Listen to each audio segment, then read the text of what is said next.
is Seth Gilmore. Pronouns are he and him. Nice to meet you all, and thank you for joining us. Just a quick little bit about StartOut. StartOut is a US-based nonprofit organization founded in 2009 that focuses on supporting LGBTQ+ entrepreneurs and startup founders. Our mission is to increase the number, diversity, and impact of LGBTQ+ entrepreneurs, and also to amplify their stories, ultimately to drive the economic empowerment of the queer community. Over the past 10 years, we have built a community of 17,000 members, and we support over 300 entrepreneurs every year. In essence, StartOut is about networking, entrepreneurship, and community. If you are a founder, we provide direct individual support through community events, one-on-one mentorship, one-on-one office hours with experts, a 6-month accelerator program, and investor connections.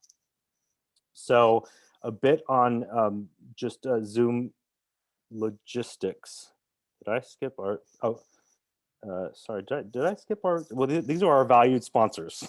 So please take a quick look at our sponsors. I'm sorry, I guess I'm missing that part from my script. But anyway, so in terms of, but we very much value our sponsors. So thank you very much.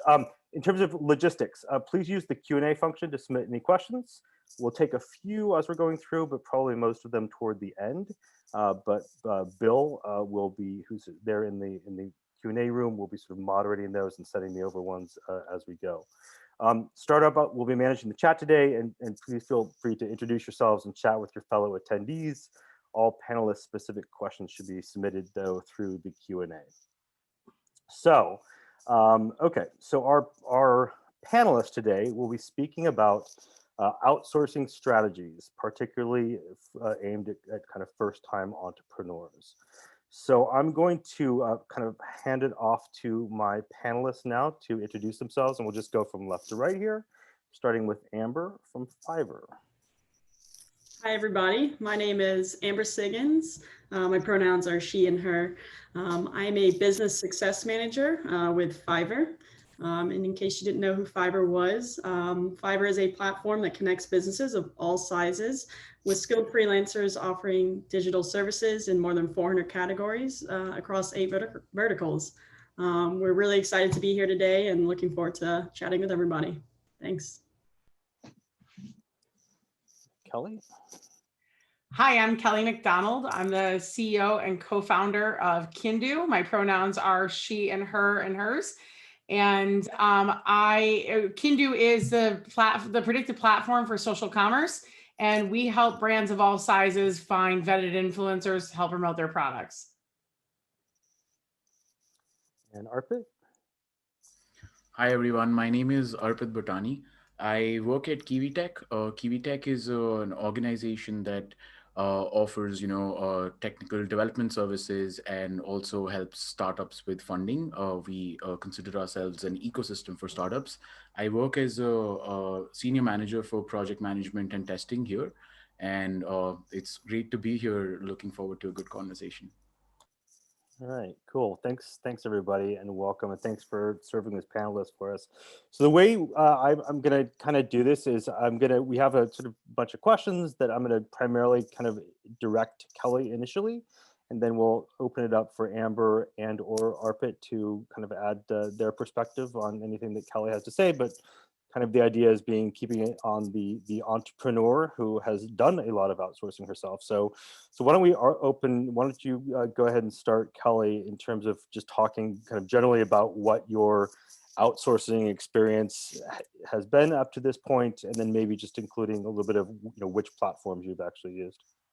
Yeah, so I've been outsourcing for small, medium-sized businesses and startups like since 2010. I think I actually remember using Upwork way back when it was like Odesk or whatnot, were some of the first experiences I had with outsourcing. So really, there's been some platforms to ask some folks to it, then I've used it. I've also built teams from the ground up utilizing outsourced, dedicated remote teams as well. And every type of possible thing you could have done, whether it's developing, design, lead generation, you name it, I have probably paid someone to do it who is not a full-time employee to help run the business in the past 10 plus years.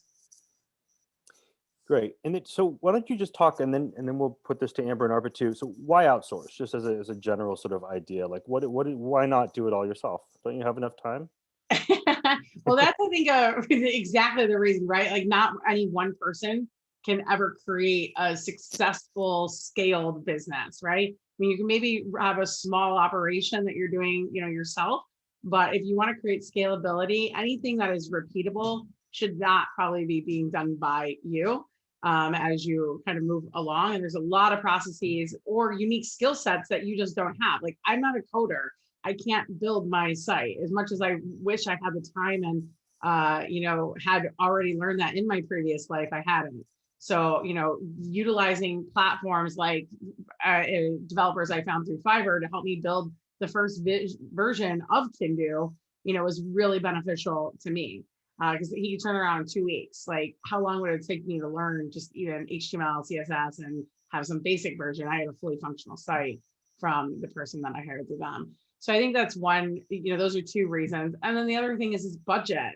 There's a lot that goes into hiring somebody in itself is very costly in terms of the time and effort it takes to interview, find the right person. That there's a cost to all of those things to be able to put something up on a platform, find the right person.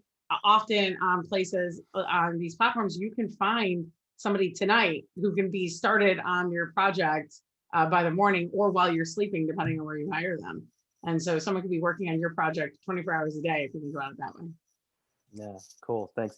Yeah. So how about we start with Amber, and I'll actually sort of direct it because I think probably both of you will have something to say about this, because you do have two different platforms, and I think this is an interesting point to sort of talk about in terms of sort of the broad question being why to outsource, but then specifically in Fiverr's case, which is sort of multiple sort of independent freelancers who you could hire, but then you have to kind of manage them, as opposed to Arpit's use case, which is more sort of an integrated, you go to them and they kind of comprehensively handle the whole thing for you. So Amber, what are your thoughts on just sort of the value of outsourcing in general?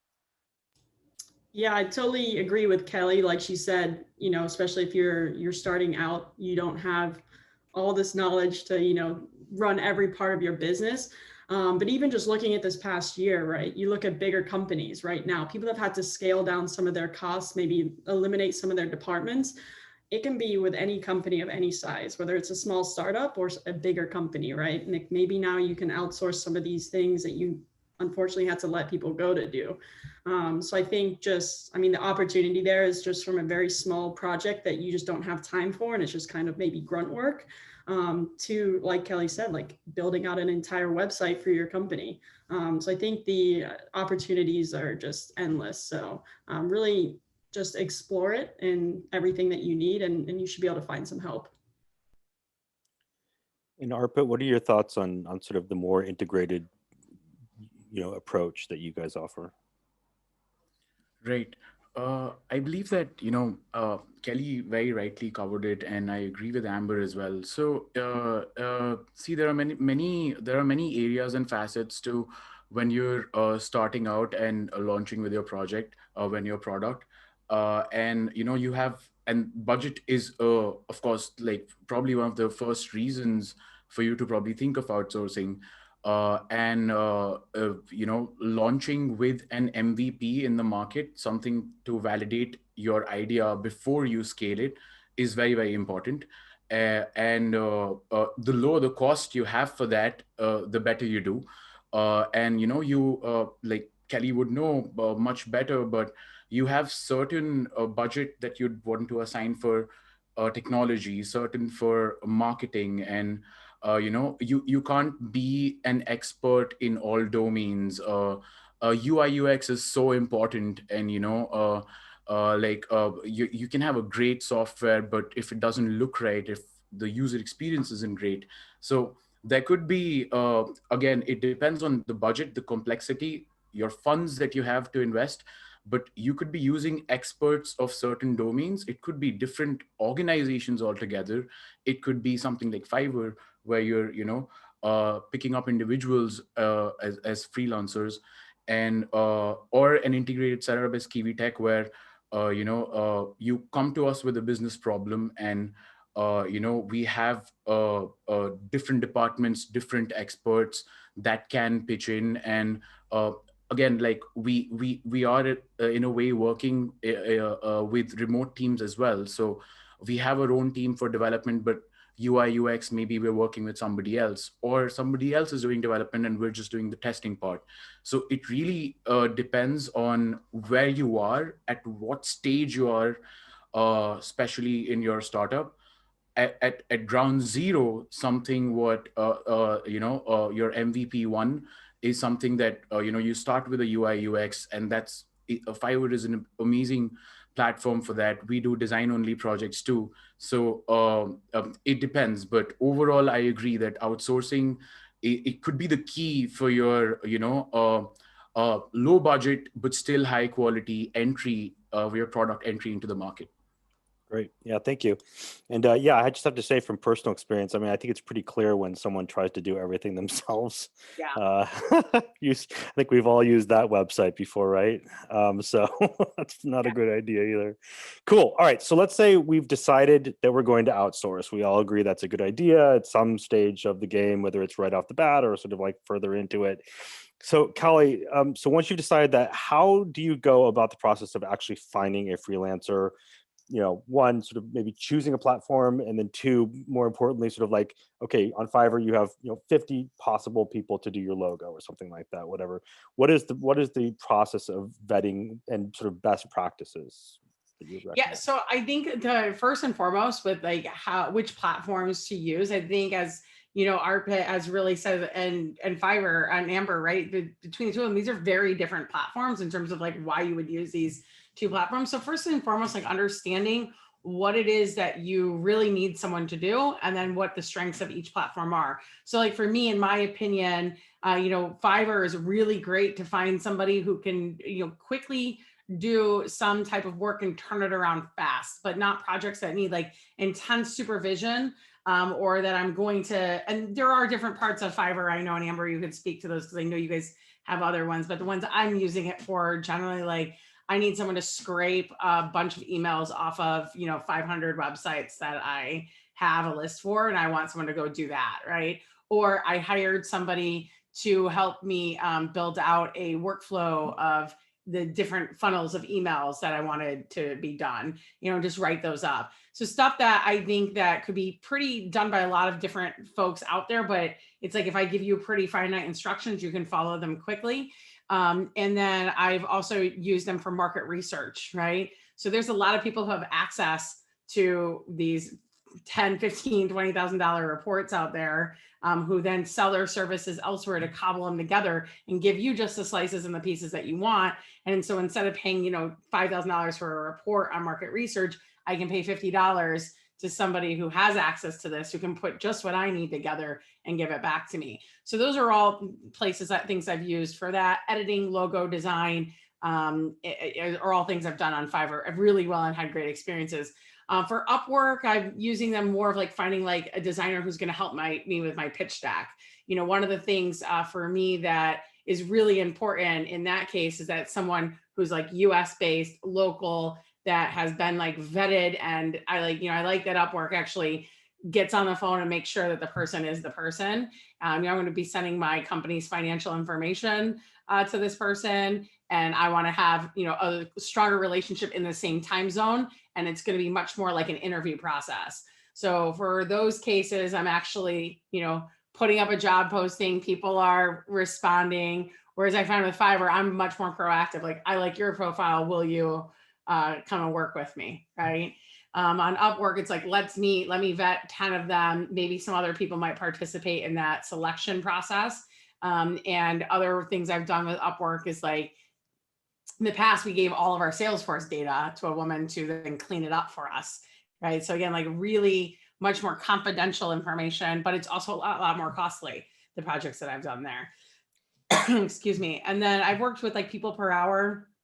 Haven't had much success there, but it is definitely one that I've used before too. Sorry. How much time do you spend? And then we'll get to Amber and Arpit too. But Kelly, like when you're so I've done a ton of hiring on Upwork myself and Fiverr as well. And just how much time do you spend, going through the reviews, how much weight do you give them? How much weight do you give to the number of stars they have? I mean, are those all pretty good indicators in your experience, or not always, or what do you think? I'm in the business of vetting reviews and influencers, so I personally give zero weight to any review that I see. But all of that, and I know because I've actually had consultants on all platforms ask me to like sign up and just pretend and just pay us to have them say they got the job through it. And so like I know that it's all fake out there in general in the reviews. To me, it's much more important on like what's in the portfolio is honestly the way that I'm reviewing it. So I'm looking at what's inside of the portfolio. I'm also looking for like repeated business, like what they're actually saying or how much they've made on the platform. Like it's really easy to be terrible at it and make, a couple $100 no matter what. But if somebody's made $10,000 through it and they have 4 or 5 stars, then I'm going to start giving more weight to the star quality, because it is probably a lot of repeated business. But that's what I'm looking for, right? Is like people are coming back and using you again. That means you're probably going to get the job done. Yeah, cool. Thanks. All right. So Amber, fake reviews. They're all fake. No. What is your take on best practices for vetting entrepreneurs and the reliability of to Kelly's point, sort of reviews on sites like Fiverr, but also Upwork and other platforms as well? Yeah, definitely. So just to speak on behalf of Fiverr, we did just recently launch Fiverr Business, which is scaled directly for business use.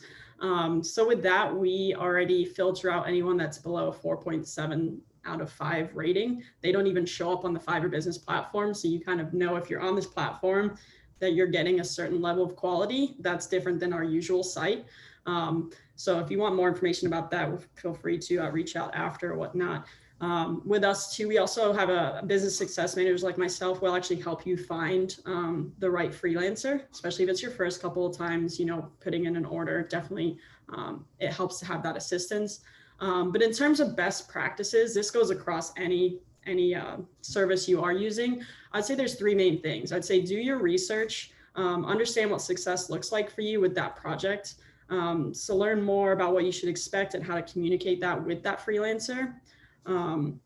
Once you understand what your goals are, I'd say to create a project scope that includes an overview. Think about your budget, your timeline, what outcomes you expect. That way you can almost send this as an attachment. So you can share your expectations up front. That way there's less room for miscommunications or misunderstandings with your freelancer. And lastly, I always say draft a message. Always message the seller or the freelancer first before even starting an order. That way you can say, hey, this is what I'm looking to do. This is what I expect. This is my budget. This is my timeline. What do you think? This gives them the ability to say, yes, let's do this. Or they can say, actually, I think you misunderstood what I do. But this way you have that upfront and you can send it out to, maybe 10 freelancers and see who gets back to you first, who's the best fit before even starting an order with somebody. So those are definitely some best practices that I would use. Can I just follow up to, maybe you said this, forgive me if you did, but how, if I'm a user of Fiverr, how do I determine if I'm a person or a business? Like, what is the little distinction there? Do I pay more as like a fee for business, or how do I figure out what I am? Yeah, definitely. So a lot of people have been using Fiverr for years, but late last year we came out with Fiverr Business. So if you upgrade to Fiverr Business, it's free for the first year. After that, it's $149 a year for everything that comes with that. With Fiverr Business, our freelancers will know you'll have a tag next to your name that says you're a business. So they're definitely going to know that you're more important to some degree than usual, just smaller projects, right? They're going to be very motivated to do their best work for you and to get back to you as fast as they can. Do you have to prove that you're incorporated or anything like that, or is it just a matter of paying the fee? It's just a matter of declaring that. And yeah, I mean, there's no fee again in the first year, but for that, it's just try it out. Yeah, so you're all set. Yeah, nice. So Arpit, so it's a little bit different with you, and I'm not sure exactly how to sort of tailor the question for your use case, because it's more like, I guess we'd be vetting firms like yours instead of picking individual freelancers. Because once we sort of come to you with our deal and we've decided we're going to use you, then we're sort of in your in your world, right? But so maybe the question to you is more along the lines of, how do you go about picking a firm that's like yours if you've decided you want to go to an integrated kind of outsourced firm? It is very similar. It's exactly the same actually, but the only difference is that you're doing this. When you're say onboarding multiple people from multiple freelancers for different reasons, you may have to do it again and again, like the vetting process. Here, it's more in the sense of when you're vetting an organization as Kiwi Tech or others such as ours, and you choose one. And I mean, honestly, like any entrepreneur would agree, and even when you would choose, a freelancer to work with, it's really the vision and the trust that matters more than anything. Like what you as a business owner is sharing with the person that needs to work on it. You kind of want to establish that trust that the person truly understands it. They have the skill set to deliver. Kelly mentioned, she always looks at the portfolio. So as even when you're say going for an organization and integrated setup, you should see what they've already done. Right. And basis that, I mean, we have a similar process. Like, a client would come to us, a prospect would come to us, they'd set expectations, they'd share what they'd really want. We'd analyze it, we'd estimate it, we'd confirm if we can deliver, and then we'd sign it up. And yeah, the quality and the vetting of things is all, if people are not satisfied, we make those changes. Arpit, I just wonder, like, so I think everyone knows Fiverr, right? Everyone knows the sort of use case there. It's you go there, you have a array of things to choose from. What is the platform for choosing companies like yours? Is there a clearinghouse for integrated, workshops essentially that I would go to something.com that would have you and have 5 competitors where I could do that level of vetting on that platform? Is there something like that? Right. I mean, so there are certain platforms, and I mean, I'm like there are certain events and platforms. Like, for example, like I would say that like for Kiwi Tech's case, we do our own events for for to spread that awareness. But at the same time, most of these connections, I feel that even the ones that we've made, they're from either word of mouth, they're from our own network, or they're from say LinkedIn and other business platforms where entrepreneurs probably would directly interact with each other.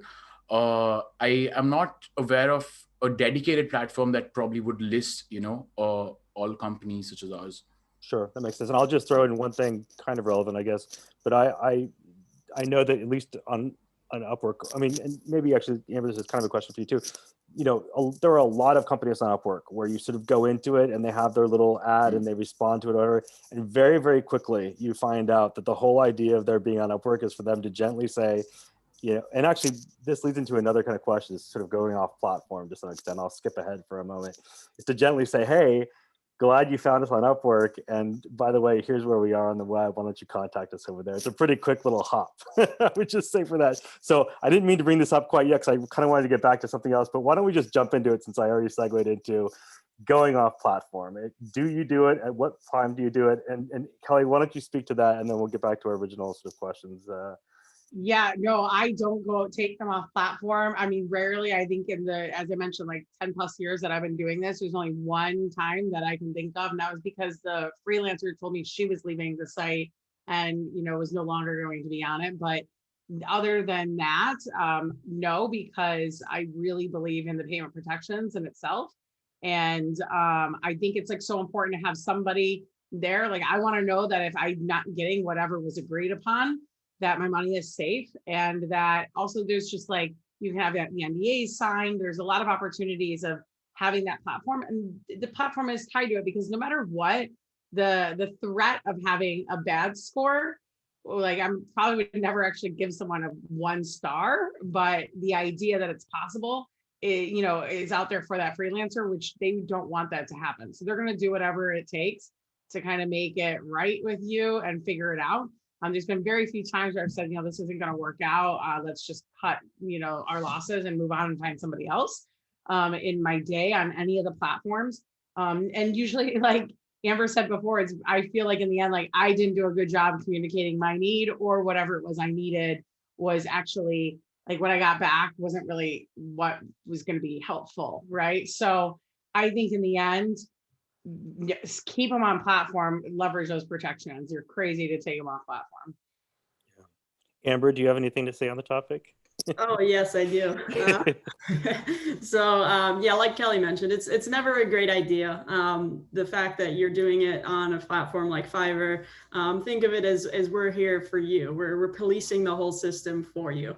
So say if something goes off, you're getting delivered something that is not to your standards, the person stopped communicating with you.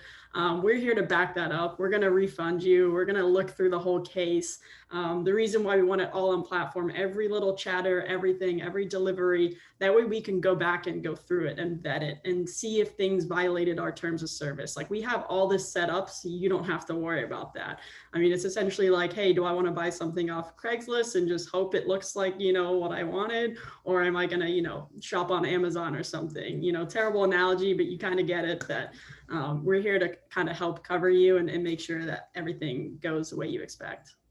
Yeah, it's like, I just said, add one other quick thing to that. I think too, there's like the sense of karma in the world here of just like this platform is there, you're using their service. You're paying like what, 5%, 10%, maybe 20% on top of whatever, depending on the platform. Like it's not that much more to just have the peace of mind that you can go back there again and get somebody else who's great. Because if you're stealing their business, then like, why would that business exist? And then you got to go and find this person without them. Like, that's not possible. I'll just say two quick things from my own experience too. As much as I've used platforms like Fiverr and Upwork and such as that, I've also been a freelancer on them as well. So I kind of know both sides of it. And I have to say that not to air my own laundry, but I was on Fiverr a while ago and I sort of ran slightly afoul of the rules. And just so I can say as a freelancer from Fiverr, you certainly find out very quickly when you have done that. And so you are, let's just say, encouraged to follow the rules. So it's a good thing to know from a person hiring that it's not loosey-goosey on that end of things. Yeah, and it'll catch you. So if it's brought up in the chatter of one of you wanting to take it off site, you're both going to get warned and you're at risk of losing the account. Yeah, well, that wasn't just to be clear, that wasn't my attempt, but but yes, I read it from a different rule. We'll take your word for it, Seth. Don't be looking at my file, Amber. Oh my God. It was a different email address. I would just say one other thing though too. I'm sorry, Kelly. I said it is surprising me how often freelancers do try to take me offline though with it. And I'm not sure because they think I'm going to pay them a little bit more or whatnot, but it's like, no, as a matter of fact, if anything, if that happens, I normally like, I'm going to pick somebody else because I just don't even want to, I don't want to go down that weird road of like, part of the thing is like, I want to set the payment, be done, not think about it, pay it and move on to the next piece of the day of what I have to think about. And I'll just say, and then we'll wrap this up and move back onto our original questions. I will just say, I agree with that like 95%. I will say last year, I found myself in the middle of COVID in my basement without a job for a while, and I taught myself how to do Bubble, which is no or low code programming. And so I found this amazing trainer on Upwork, and frankly, we worked so much together. After like 2 or 3 months of this, we kind of went off platform because he was down the street from me, all this kind of stuff.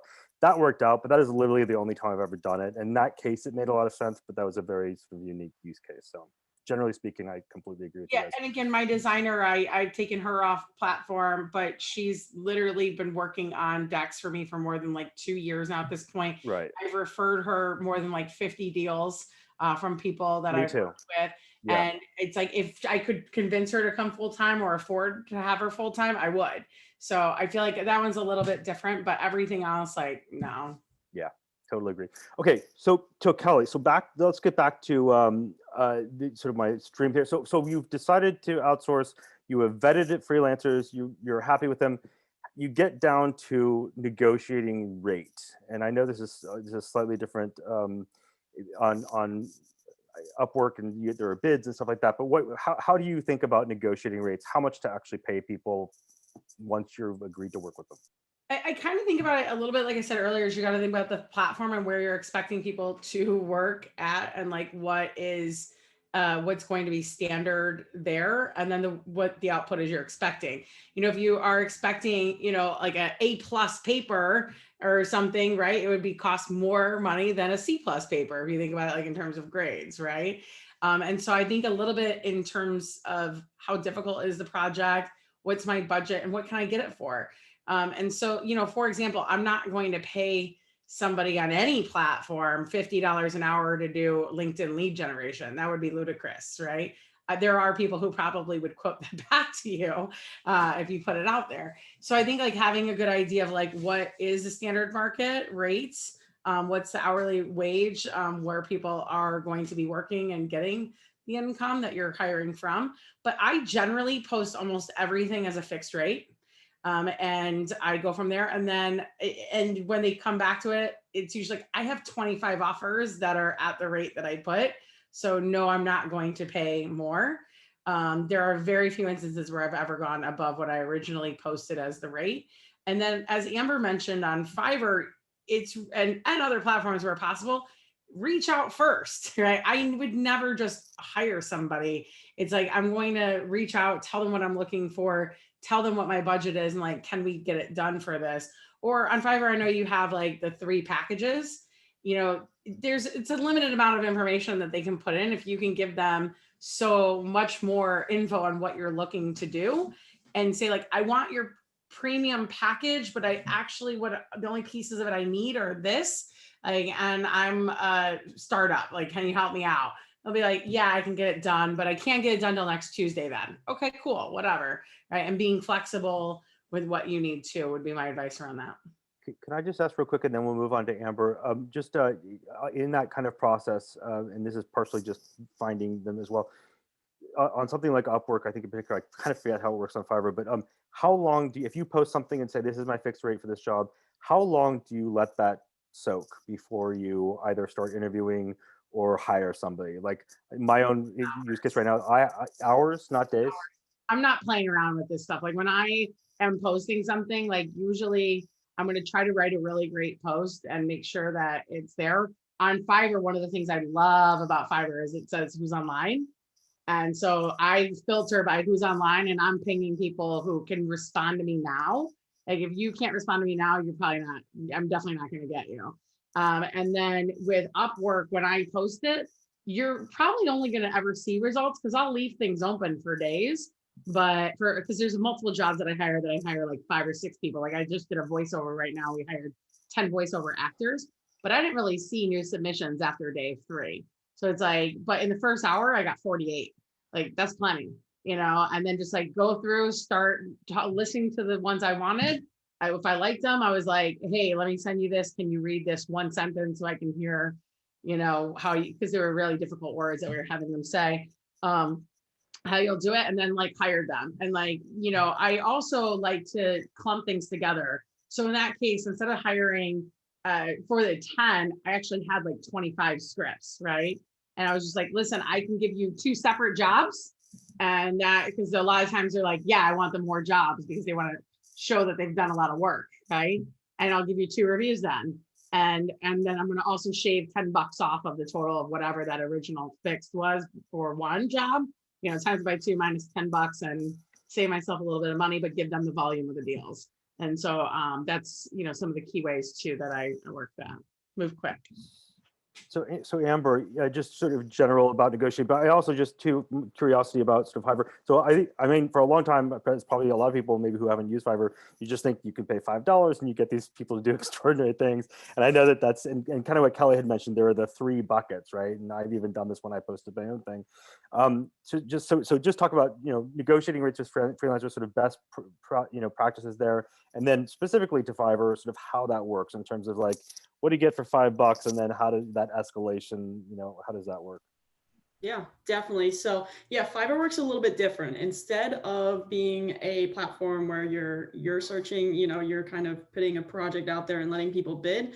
With us, you're going to them. So you kind of have control there. Obviously, years and years ago, we started Fiverr because every service started at $5. But like Kelly mentioned, we do have an option for 3 basic packages surrounding that gig, right? So if it's logo design, it's like, hey, we do this, this, this. If you don't fit in one of those packages, that's completely fine. You reach out to the seller, you say, hey, this is what I'm looking for. We understand, one size doesn't fit all. So maybe some things of the basic package look good, but you might want one thing out of the premium. You can say, hey, this is what we're looking to do. Can we create a custom order? They'll come back and say, absolutely. So with us, it's a little bit easier there. You're not going to have a change in price usually because you're paying by project. You're not paying by how many hours somebody took to make that logo. It's just like, hey, here's your logo, $20, great, end of story. So it does function a little bit differently. We also have buyer requests opportunities too. So if you can't find someone that does the exact thing that you're looking for, good luck. I've had yet to find it, but you can do a buyer request and kind of say, hey, I'm looking for someone. Does anyone do this? And people will kind of come back to you and say, yeah, I think I can do this or whatnot. But for the most part, yeah, it's just pay by project. And just before we move on to ARPA, just out of my own curiosity, the piece where you can kind of propose your own deal to a freelancer and be like, well, I want to pay you for this, that's something off menu to some extent. Yeah. I mean, how often does that happen? And how do you kind of figure out, you just do it based on what they're offering and then you do a variation? Like, what are the sort of, does that happen a lot, or most people just picking the package that the freelancer offers? I'd say it's kind of half and half, right? For some of us that maybe we don't need to have a huge conversation. It's maybe one of those like really easy tasks that, just pretty plain and simple. Yeah, you can just click on that and have it done. If it is something that takes a little bit more time and effort and just a little bit more communication back and forth, that might be where someone does do a custom order. We also say too, on our site, to click on that freelancer's page, because they don't always just do one service, right? You can click on their page and see, hey, they do 8 different services. So they may actually be able to cover way more of your project than you initially thought. And you can say, hey, let's do a custom order and we'll combine a lot of those services together, and they might give you a discount that way. So definitely make sure you look at their profile too. They usually do a lot more than one trick in that department. Yeah. So thank you. So ARPA, and obviously it's a little bit different with you guys because, but there's still, I think, the question of negotiating the rate, right? And I think this might be a good opportunity for you to say, well, how much does it cost to hire your firm, essentially, right? Like, what are we talking? Like here, it's all sort of up front with Fiverr. It's $5 or it's $50 or $100 for X, Y, and Z service. For you guys, how do you get to the point where you're talking about fees, and how flexible are those fees? And if you can step out of your role as an advocate for yourself, if you were hiring something like yourself, is it used card? You go in and add, offer 50% and then come up with something in between, or like, what's the best strategy from Kelly's perspective to hire you? Right. Again, what we do is from a pricing and negotiation standpoint. So we offer various models, like, but if I'm to put it under 2 very high level buckets, one is like a whole instead of say hiring one person at a time, you have a team of developers, testers, designers. If you're say building a product, and you're billed by the hour, there are like hourly rates for those developers, and it's your dedicated team. You get whatever you want them to create, whether it's designs, some front end or some back end work or whatever needs to be done. It's your team. You can ramp it up, you can ramp it down. The hourly rates are there, and it just works that way. The other would be where Can I just ask you? I'm sorry. Would you say hourly rates? Are those just standard hourly rates? They're not negotiable per fee. Like you just sort of know going in, this sort of piece of the service is X amount of dollars per hour. Is that how it kind of looks once you're at that stage, or? There is a room for negotiation. There is room for negotiation. I mean, it really depends in the sense that if it's a large team, say if it's like a team of say 2 developers, then maybe there's less room. But if it's a team for say 12 developers, there's more room that maybe we can waive off. That's one. But the biggest area where that negotiation maybe comes in, where we really help out the startups, is that we offer equity. We offer to buy equity. If it's a something's going to cost say $20,000 or $10,000, we often get into agreements where, especially if that trust is there and that skin in the game is there for the two parties. We say $10,000. We'd say that we'll do it. We'll charge $5,000, but we'll buy equity for worth $5,000 in your firm. So that way it works for both sides. It's a small portion of the equity, but you get the job done in almost half the price. So yeah, I hope that explains. And the other offering that I was at a high level explaining was that uh, if you're really sure, like somebody like Kelly would come to us, I feel that she'd be really, she'd know what she wants. Really, like if the tasks are defined and what exactly would from a requirement standpoint what you need, we could estimate that, provide a fixed cost and timeline beforehand, and commit to that. If it goes beyond that due to something that maybe was missed at our side, there are no charges. But yeah, if there's addition to that work, then of course time and cost extends accordingly. So these are high level two offerings. And just before we move on to the next question, just out of curiosity, Arpit, generally speaking, when people come to you or a firm like yours, sort of at what stage or level are they at? You know what I mean? Are they like super just early idea? And I'm sure the answer is sort of like, come to us at any stage, right? But generally speaking, like number one, like what stage sort of are they generally at? And then two, sort of what, I don't want to say level of entrepreneur, but like, is this their first time out and they just don't know any what to do and they're looking to you to hold their hand? Or are we talking about someone more like a Kelly who's done it, she knows what she wants, that kind of stuff? Like what's the best use case for using a firm like yours? Okay, so this is coming more from me than me representing the firm or anything, but this is why I am have been sticking around at Kiwi Tech for years, because the answer is what you just said. They're in all kinds of stages. We have a few enterprise customers. A lot of them are first time. They're launching in the market for the first time. It's their first ever MVP. They probably just want designs and like just want that idea validated and raise funds. A lot of them, since the past year or so, a couple of years actually, we've seen a huge increase in the number of late stage startups that we're working with, that have a product already, that have a live user base, and now they want to build on further. So the honest answer to your question is we have all stages, like enterprise level and ground zero, nothing, just an idea. Okay, fair enough. Okay, Kelly. Can I just add something real quick before we go on there to something that Arpit said that I think is really important too, is when he was talking about the fact of like speccing out what you want and thinking about that. I think it's totally okay to go hourly as well with folks if you have a really clear idea and you're not necessarily worried about like scope creep, or the two of you can kind of come to an agreement of like, this is what it's going to be. Because then it's like fixed or hourly, it doesn't really matter. And as a matter of fact, our developers who currently work on Kindu on the front end for us, they basically have been with me now almost 2.5 years in here of actually building out the site with us. They're on hourly. Like I don't worry. I don't go into Upwork and check to see like how much coding they did or didn't do. I don't even think about it because I trust them and they're delivering on what they're supposed to get done on there. But it's also on me then not to add stuff to the project that extends this deadline or the timeline, because I know I'm going to pay if I need to do that. Right.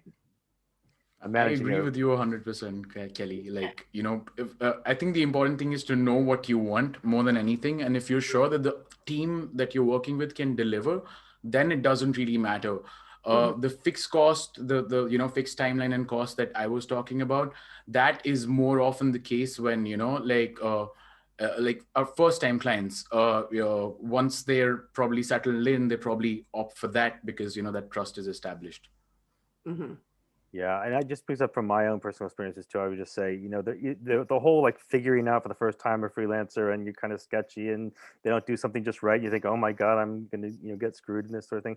But then once you sort of get into something with someone and you suddenly trust them, it's like it's magic, right? Like you can send that thing off and they're gonna do it, and because they know you're picadillos, they know that they get it done the way you want to do it, and it's awesome to do it. And I love the thing too where it's like it's midnight in India and it's middle of my day and it's done by the time I wake up or whatever.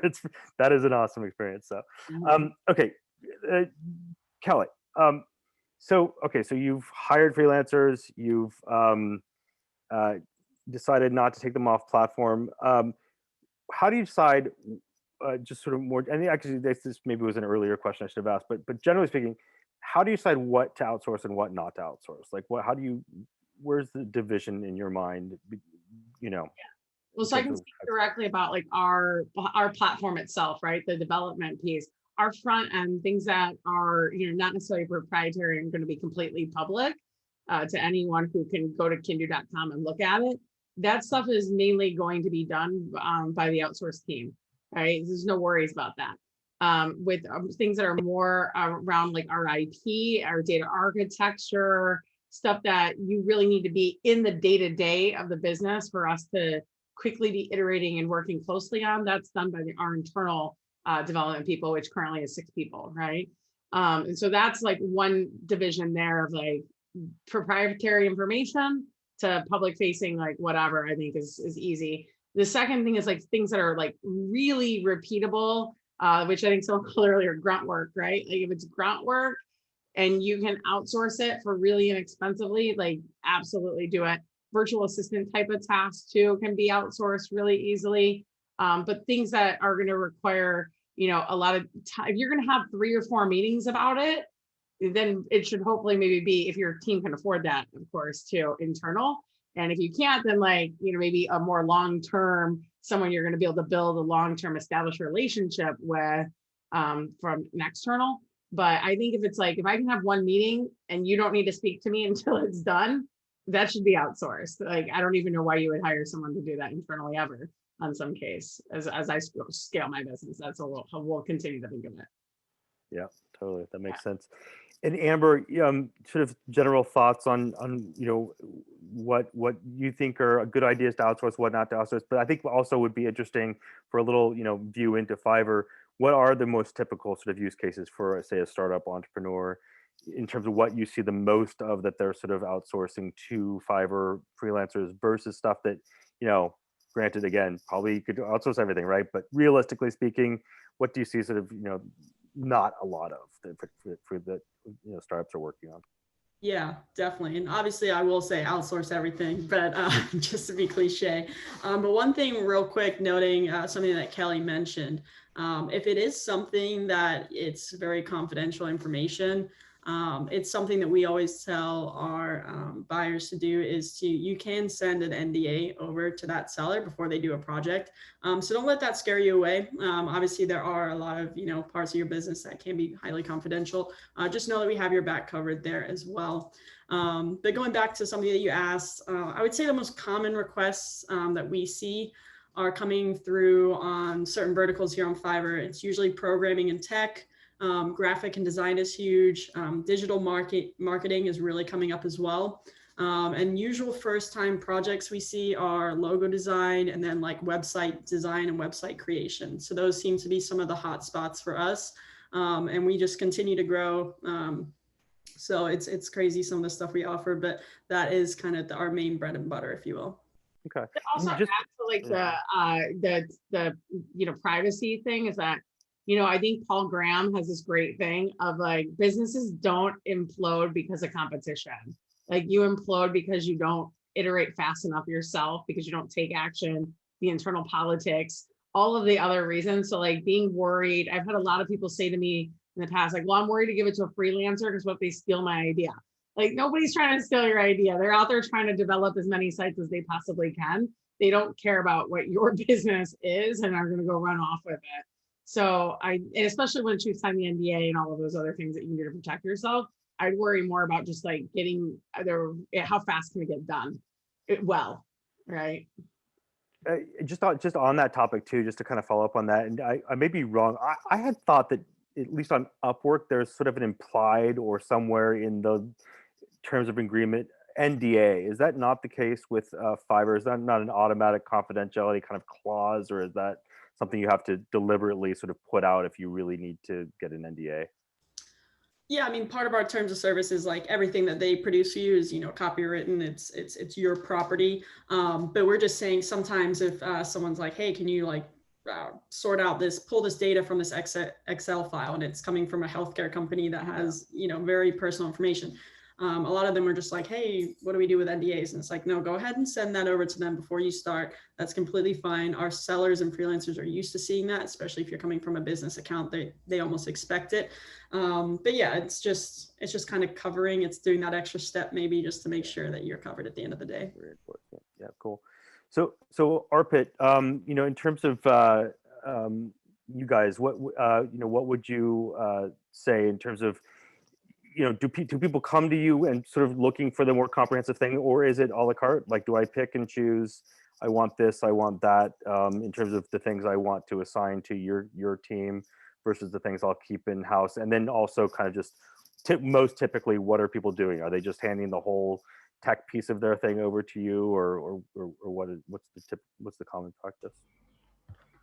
Most typically for us, yes, they're handing over the tech piece to us. But in terms of like popularity, we always usually UI UX is big in the sense that we may often get projects that they're just say looking for UI UX, and they'll do development like the actual programming they'd want later, or we're doing both UI UX and development, maybe first designs and then development. So that way UI UX is usually very common. And of course, you know, like I mean, it varies, but yeah, like if I'm to kind of like just look at the majority, I'd say that UI UX is always a factor. But then again, like maybe 70% projects that we do involve development as well. So there may be 30% that are just UI UX and 70% are UI UX and development. But then there may be some cases where designs are already there and we're just doing some development. But yeah, UI UX is you know, common pretty much. And just a really practical thing, just in terms of communication, like if I hire you guys to do, you know, 6 out of my 10 pieces of things I think I need to do, and then I've got a guy in Mexico doing this sort of piece, and I've got a guy in New Jersey doing, woman in New Jersey doing this piece. How, are y'all on a Slack channel together? Like, how, like just Right. practically speaking, how do you make sure you're all literally on the same page in terms of the overall process? Right. We use tools like Slack. We have like everybody has a Zoom account. Every project that we work on, we make sure that, you know, somebody from my team, essentially the project management team, every project has a dedicated somebody or the other involved from the project management side for all of this, you know, communication, coordination, documentation of requirements, planning of what needs to be done and things like that.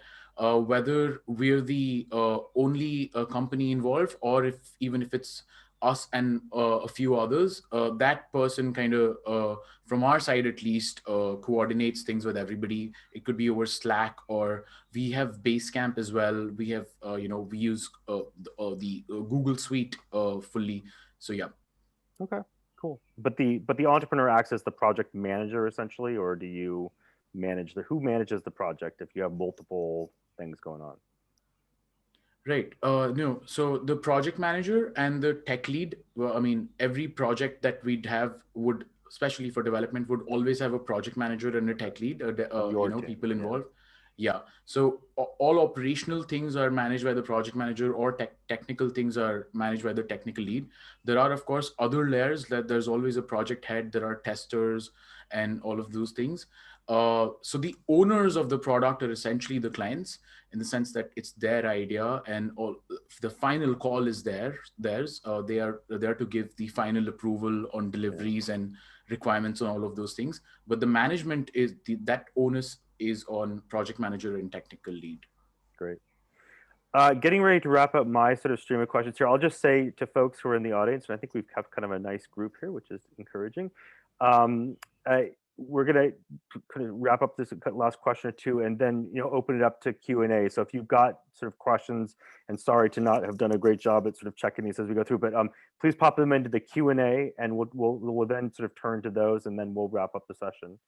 So I think, and I'll just throw in both of the questions. I might as well kill two birds with one stone here. So the one question I was going to ask Kelly is, okay, we've negotiated our rates, we're using them. Just talk a little bit, one, about, and maybe these are the same thing, communication. How do you maintain a good level of communication, particularly if someone's 12 hours ahead or behind you? And then in terms of giving them feedback and all this stuff, what have you found to be best practice? And then kind of related to that is my last question, which is, what if it goes south? And how does that sort of work out when they're just not delivering in the way that you want, or they turn out to be not great communicators, or whatever it is? What do you do at that point? Yeah, so well, let me start with the first one in terms of like how I communicate. So I actually also have there's the platforms that I'm using are going to have like the messaging platform back and forth. So like on Fiverr, like everything's going to be there. And as Amber and I have said a few times, like that's kind of the protection piece, right? If the project's like a little bit longer or involves other people on the team, I will also give that person a Slack, account with our group. And then I'll put in the message of like, hey, I really want us to communicate mainly on Slack because the whole team needs to be able to chat with you or figure it out. So like our dev team, for example, we currently are contracting them through Upwork, but we haven't put probably an Upwork message in like months, right? Because it's actually all on the platform. I'm not too concerned about what something's going to happen. They've been working with us forever, right? So they keep getting paid. Upwork knows I'm paying them because I'm paying them through Upwork, right? And they charge me every week on my card. But that way we can ping them. I've definitely also found that to be really helpful because it also makes them feel like they're a part of the real team, of the whole team, right? So there's that, they live part of the can-do culture too, along with the 10 full-time folks here at the company. So I think that's great. If it goes south, and I think over communicate is the other thing I would say in general. Make sure you're writing up that brief. Make sure that, I normally will ping all the Fiverr guys, right? And when one of them comes back and we decide what we're going to do, I will take that whole conversation and then put it in the job that we have. So that way, if something goes south, Fiverr is going to have like that whole back and forth of what it was that we agreed upon doing right there, so they can see that original conversation without having to go too far to find it. Although it's probably easy on your end, but it gives me peace of mind there. If something goes south, sorry, go ahead. Can I tell you, before you move on to the south piece, in terms of communication, I mean, I know there's the Fiverr, like you have to do thing, and this is the same thing on Upwork. I actually just hired someone on Upwork today to do something for me, and it wrote something in there and it got sort of deleted for me. Like I couldn't say that. It wasn't trying to be sneaky, but they wouldn't let me say, you send it to this email address or whatever. I don't know what the new rules are. Oh, really? I don't have a problem with that. So, and I just did it today because I really. Maybe it's just me. Maybe I did something wrong, but it will highlight it to me and give me a warning. But right, I'm not doing this one wrong. just killed it. This one just killed it for me. I don't know.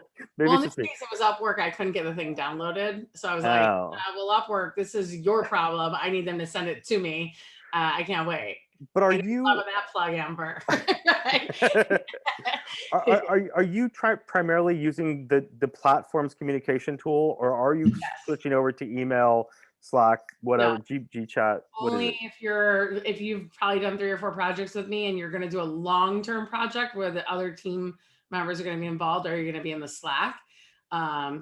Because I just don't think any freelancer probably doesn't want to have 18 different Slacks open either. They get up in the morning, their tool that they're using is their Fiverr, right, account or their Upwork account, and all of their messages are in there. And I just think it's so much easier to keep track of like, what are we talking about? Where is the file?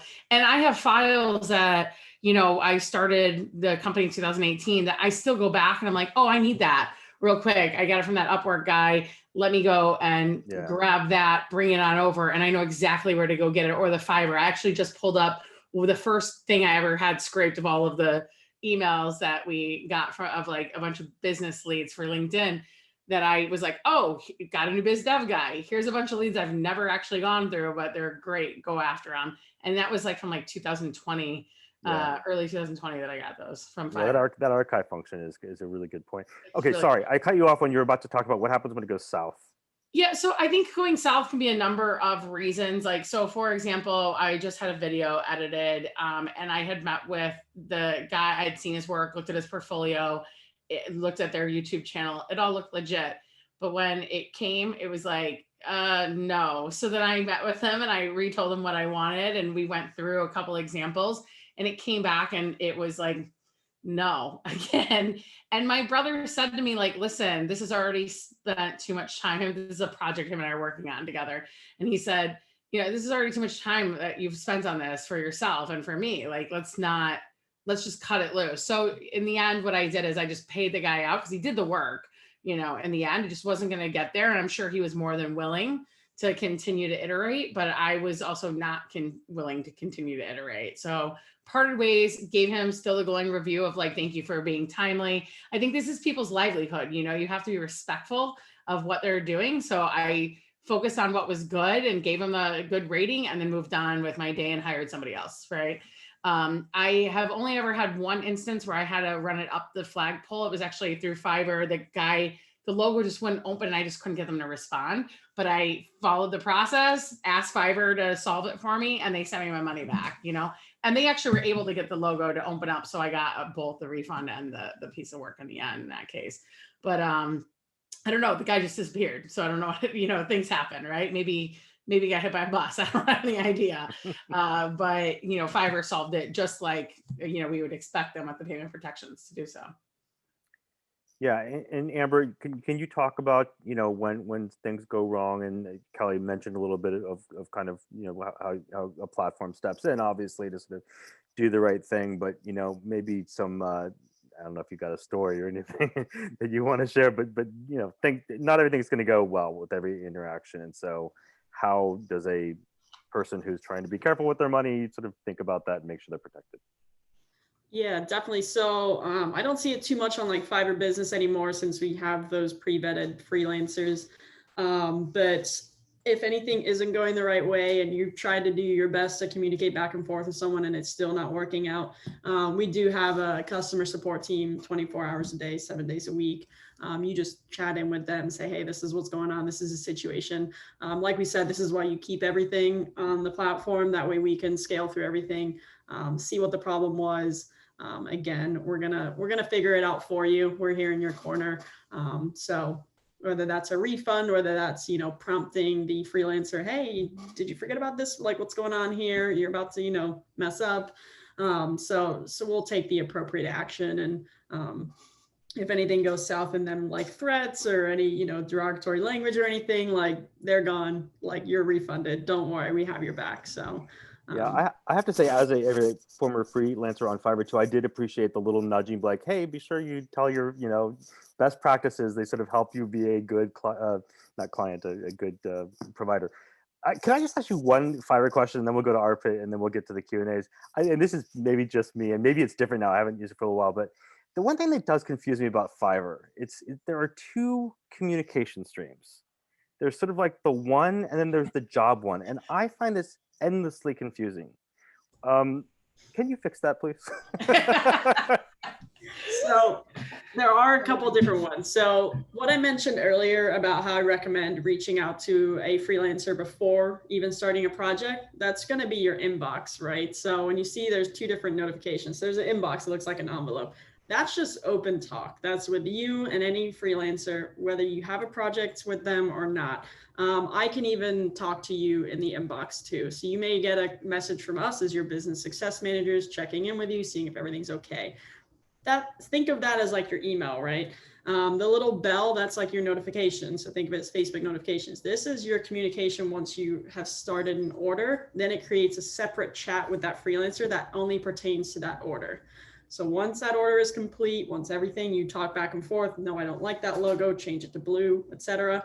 Once that's complete, that is shut down. I mean, it's still there archived, so you can access everything again. But yeah, we're just putting them in different buckets, right? Like open chat and then order chat.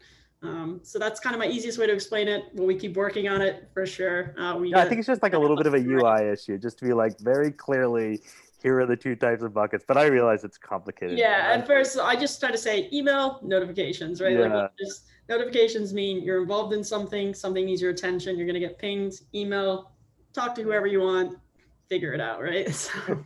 Yeah. Thanks. And so Arpit, just to go to you on this too. And so this is, I think, I would imagine more of a, this is probably going to be harder for you to say because you are the provider, right? But I'm using your firm and I'm not happy. I'm let's say a month into it and I'm not happy. And not to say you, let's just say generally speaking, this would of course never happen with your firm, but firms like yours, how does that sort of work? And am I contractually obligated to complete this sort of thing, or what is the process there? Of course, like we're contractually obligated. We don't, we sign a contract as a statement of work. If there are changes to it, there are addendums. All the legalities, everything's there. The scope is defined in that statement of work with the timeline. So we are to deliver in that timeline. And if again, as I mentioned before, if things go wrong for any of something that went wrong at our end, we do take the liability for it. We do complete it. And in most cases, and it's the sheer number of projects. So there are bound to be situations where there are unhappy customers. And in most cases that I've seen, in all probably cases that I've seen, it's usually a segment, like in the sense that they may be happy with the overall thing, but they're not happy with, say, the UI UX, or maybe the I mean, because you're developing, usually it takes a few weeks to get a product out there. You're developing in sprints, so maybe the first 2-3 sprints the client was happy. The fourth and the fifth sprint, something didn't feel right. So we have with every release, every iteration that's shared and developed, we share feedback forms with our customers for them to rate us on different profiles, different parameters. And if something's like something shines out there, then there's a whole escalation matrix that's provided right at the beginning, that okay, this is your team, but if something goes wrong, here is the vice president, the co-founder, the CTO, all of those things. I mean, although there is hierarchy, but functionally, operationally, it's very flat, in the sense that clients often call our founders just to share feedback if they feel that a ball is being dropped. And again, like, it covers us in the sense that our operations team is in India, but we're headquartered in the US. Our sales team is in the US. International sales is in India. So there's always like somebody or the other to reach out to for the client. If it's evening for them, then there's the India team. If it's in the daytime, there's still like representation. If there's something urgent, like I'm up for this event. So if there are situations such as this, or something went wrong, like there's always somebody that way there. And from a resolution standpoint, so yeah, it's usually always fixable. Like having the strength of those resources. Say it's the front end or the UI UX you're not happy with, we can look into it, but there are layers to kind of management to assess the situation, and the resources are replaceable. We put somebody else from our side. And very, very often, like, a lot of our clients are like heavily involved. They want to be involved in the team and who's selected, so they interview our resources before they onboard them to their team. So and I think, and I think one thing just obviously is, unlike sort of a Fiverr where the stakes are probably a little bit lower, right? It doesn't work out, you can kind of close out of it and maybe you're out $50 or $100. This is probably takes a little bit more like research on the person's part before they hire. Let me just ask you quickly too, am I paying for it all up front? Do I pay incrementally throughout the thing? And this is a little bit of a hardball question. Let's say it goes south, we can't come to resolution. How much am I into it before I can pull the plug and say, all right, fine, I'm just not going to pay the balance of my thing? Like, what is the payment structure there? It's like, this is one of our specialities, that way, that there's no set deal flow that way. Well, like, I've seen so many projects have their own unique deal and payment structure. And that could be like 50% upfront, 50% later, or that could be, say, milestone payments that, it's a 10-week project. Every 2 weeks, something comes in. There could be a team-based project, like a monthly burn, where you could, literally pull the plug at any given time. So it really depends on Okay. what So we've it's, so agreed it's upon in that flexible. statement of work. It's Yeah. very flexible. Okay. Yeah. All right, cool. Thank you, guys. We have about 10 minutes left, I think, and then we're going to close up and do a couple of little last-minute slides here. So I'm just going to go through a couple of the Q&As here. So one comes from Moss. What is the best way to scope to do a Squarespace website from scratch? I'm concerned, not knowing the freelancer I would choose, how much they'd be willing to iterate until we get the project right. Anyone? Well, I'll jump in there. I would say you should use Fiverr for this, right? So I'll say that's like a perfect project, because you're probably going to find, what do you say, Amber? 100, 1,000 people who can help you with Squarespace on there for sure.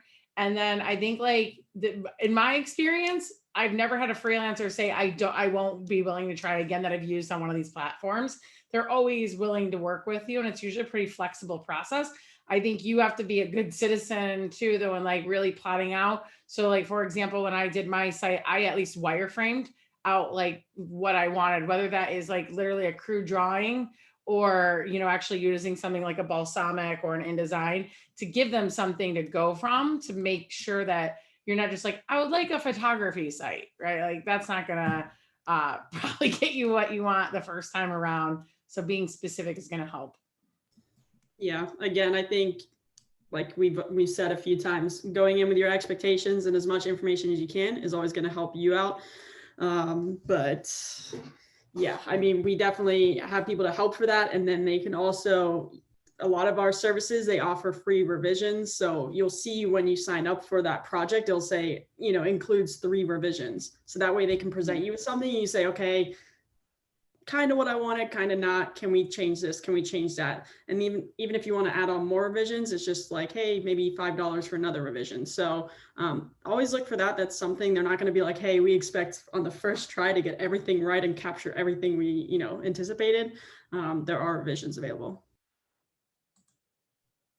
And let me just ask you another question, because it's kind of related to this one. It's a little bit about, and I think, again, Kelly, we can start with you, and then maybe Arpit would be a good one to answer this as well. In terms of criteria for, how do you develop the requirements? So let's say it's a more substantial type thing. What kind of a RFP are you putting out there if you're doing doing something either on Fiverr or Upwork, or if you're going to a firm like Kiwi, basically? Like, how aggressive are you with putting together that spec, I guess, or whatever? So I think it's really helpful. So, for example, the first site that I had built that was for Kindu, the original version of it, I actually was like, I want to build a site that's kind of like Fiverr, so I gave them something they could go and see and look and understand like what the concept was, and then give me a quote like of how hard that is for them to build up, right? The other thing that I use is I write the stories out, right? Like, exactly what do you want? So, for the most recent update of Kindu, we actually wrote, I think it was like 140 different stories, and then sent it off to our team, which is in India. And, they came back and were like, this will take us, 3 weeks to do whatever the stuff was, with the outline scope of each one. I will say, at the beginning of my stage as an entrepreneur, before I had anyone or a lot of technical experience at this point, or anyone to bounce it off of too, I think my biggest concern was like, how do I know if it takes 8 hours or 18 hours to do something, and then I'm getting the right quote?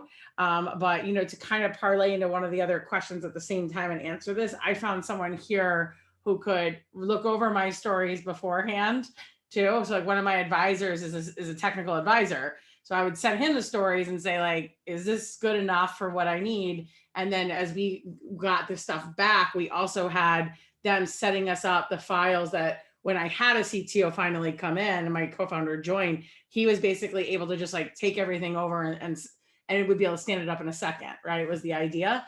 And so David was reviewing that content after each sprint to make sure it was updated and we were getting the right files out. So I think like leaning on your network is also really helpful to get some of that additional answers out for anything you don't know or aren't comfortable with. Oh, you're on mute, Seth.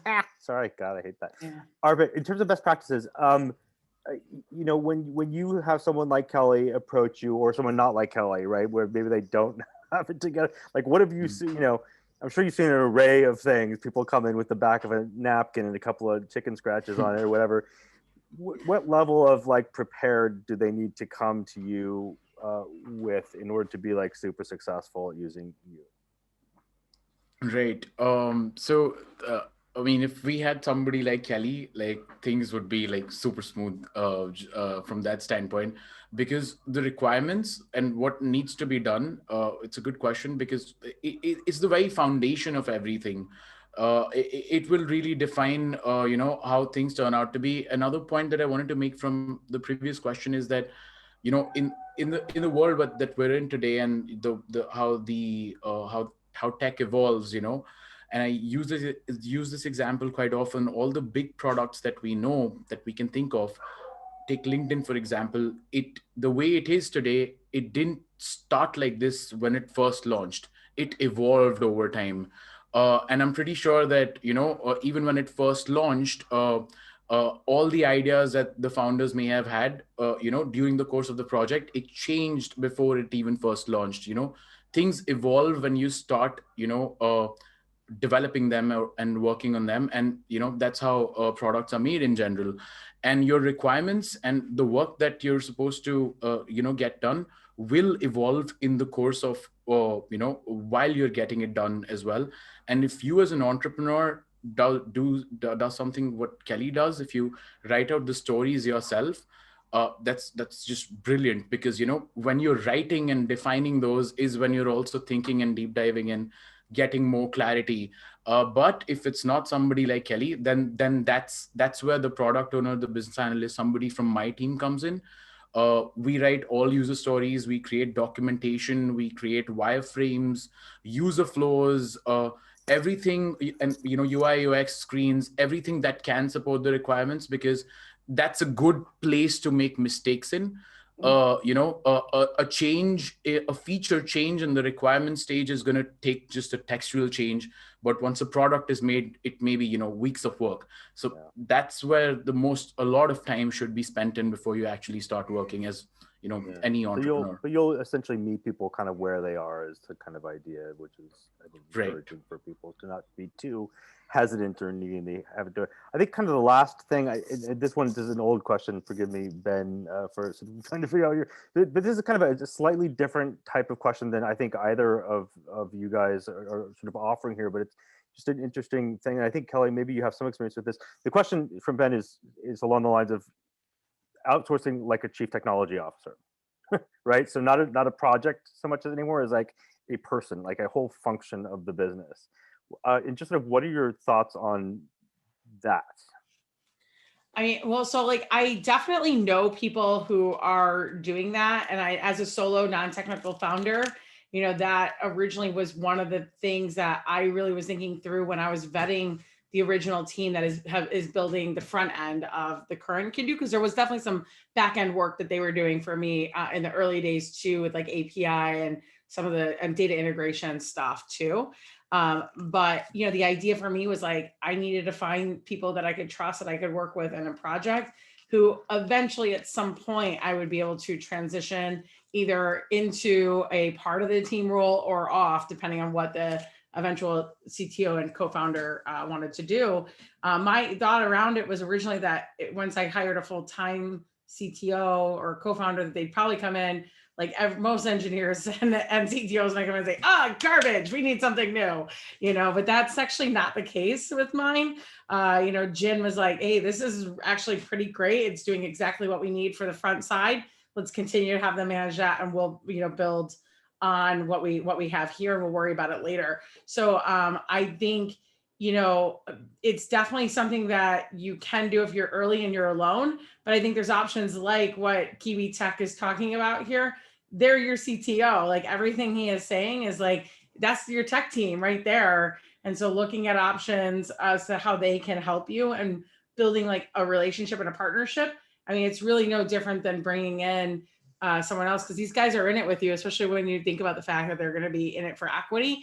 they don't want you just to like be okay. They also, the benefit is the upside of your business. So I think that that's a really good option, especially if you're building something like an app. I'm sure you guys do a lot of app work, Arpit, right? And things like that. So definitely going with that route. I just wanted to say too, I used to hang out with a bunch of sort of YC type folks. They all had this like favorite person, this lady in the valley who was like this genius CFO, and she was the CFO for lots of YC companies, and they literally outsourced it to her until they could actually hire their own person.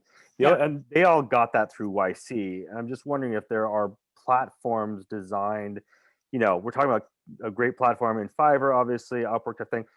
Where is there, does anyone know, is there a The place reason there's to not go to look is for that? because of the Silicon Valley problem, right? Of like, you want investment, and companies like YC, who I got no beef with YC, but like, you're not getting into YC if you don't have a CTO, flat out, unless you are just like some miracle genius and they were all On your team, yeah, probably as the co-founder. right. Like, you're not getting in. That's right. And so, Yeah. they're pretty candid about that. Like, they'll say they take solos, but they really don't. I mean, look at the numbers. And so investors in general, like, if you don't have that technical aspect already there as a part of the team, you're going to have a harder time getting investment. And I think that is where Kiwi Tech really shines in coming in, of saying like, hey, we're on the cap table with you. We have all of the people you need, as probably an exception to something like that. And so, firms like that can be really helpful. But a fractional CTO, also, I don't know, as a founder, like, that doesn't sound like what I want as a founder, in terms of like, because this is a dedicated team that Arpit is running for your team, right? Like, correct, Arpit? Like the project manager, those guys, they're eating, drinking, sleeping your business with you. And I think that's a huge benefit. Okay, we're about out of time here, so I'm just gonna let Amber and Arpit have sort of one last little closing state plug. Yes, thank you, Kelly. Let's just be honest. Plug. Go ahead and plug it. Plug away. 25% discounts for everyone on the call, correct? Amber, do you want to start? Just a closing sort of comment. And thank you very much, by the way, both of you, all three of you, for joining us for this. I think it was pretty interesting conversation, at least from my perspective. So really appreciate you all doing that. But Amber, any closing remarks? Yeah, definitely. And again, thank you guys for setting this up. This has been a lot of fun, just being able to chat back and forth and just hear, all the different styles and whatnot. So I hope we've been able to help gain some insight with not only Fiverr, but the new Fiverr business platform. Shameless plug there, but feel free to reach out to me if you do have any questions on how to use that platform, if it's the right thing for you. I'll be happy to help, and I'll share my email address after as well. But again, thanks for having me, guys. This has been great. Thank you. Arpit? Hey, thanks everybody for attending. Thanks to the Start Out team for setting this up, and it was a great conversation. And once again, like as Amber mentioned, more than happy to connect offline if you have any questions or suggestions. I would say that business or not, there are a lot of workshops that we do for free. You must attend those. You can log on to the Kiwi Tech website, and those will help in terms of just if you're looking for ideas and what to do and what not to do. And of course, feel free to contact me in the sense of, and I'd be more than happy to kind of recommend, even if it's a good fit or not, even if something else is a better fit, just as an advice. More than happy to do that. Thank you all for being here. Yeah, thank you, Arpit. Really appreciate it. And Kelly, do you want to just plug again real quick can do in terms of why would I come to can do what point and sort of why would I hire, why would I use you guys? For sure. Thanks so much. So so basically, if you have a direct to consumer product of any type or service, or you're a food brand that you are looking to reach out to consumers and you want to leverage influencers to do that, the biggest problem is you don't know if influencers are real or if they just bought all their followers or their reviews or whatever. We actually vet the influencer for you, and we can figure out not only if their audience is real, but where they're located, their age and gender demographics, as well as their interests. So, we really help you hone in on those influencers who have an audience of buying intent around your product. And so, that's really where you can use us. We just launched our premium model. So you can go to kindred.com and sign up and look at any influencer in the world and get their score, as long as they have at least 1,000 followers. And our product is transactional. So we also fit in where you need us, so if you need us just to help vet, or you need someone to discover or manage the whole process, we can figure out something for you that's customizable. Cool. Thank you. And thank you for being our Thanks for stand-in letting me plug entrepreneur it. for that. That's great. Hey, I just want to really quickly too, before we go to our final slides here, is plug my partner in this, Bill Chen, who's behind the scenes doing the Q&A. Great job on that. Thank you. And also Emma, who no one is seeing, but she is the glue that holds the whole thing. And I mean the whole thing together. Without her, there would be none of this. So thank you, Emma. And now for the final slides. Thank you all and have a great day. So peer pressure, our upcoming event, peer pressure, a peer coaching event on May 11th, 4 p.m. And just in case you forgot, Start Out is about networking, entrepreneurship, and community. If you are a founder, you should join. And we've got lots of fun stuff, one-on-one office hours, experts, all this kind of stuff. Thank you very much. That is me getting the goodbye. Thank you.